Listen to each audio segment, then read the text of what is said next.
بسم اللہ الرحمن الرحیم۔ السلام علیکم۔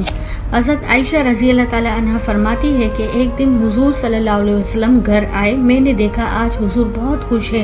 حضور جلدی میں کوئی چیز اٹھانے لگے، میں نے راستہ روک لیا، میں نے نہیں جانے دینا۔ حضور نے کہا عائشہ میرا کوئی انتظار کر رہا ہے۔ عائشہ نے کہا حضور لوگ تو آ ہی رہتے ہیں، میری یہ بات سن لے۔ حضور نے فرمایا اچھا بتاؤ کیا بات ہے؟ تو عائشہ رضی اللہ تعالیٰ نے بتایا کہ مجھے میرے والد نے کہا تھا جس دن حضور کو خوش دیکھو تو میری اور اپنی بخشش کی دعا کرنا۔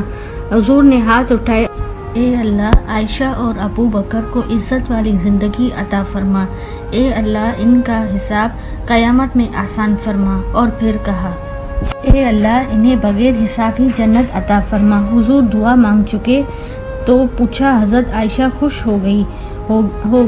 جی حضور خوش ہو گئی ہوں۔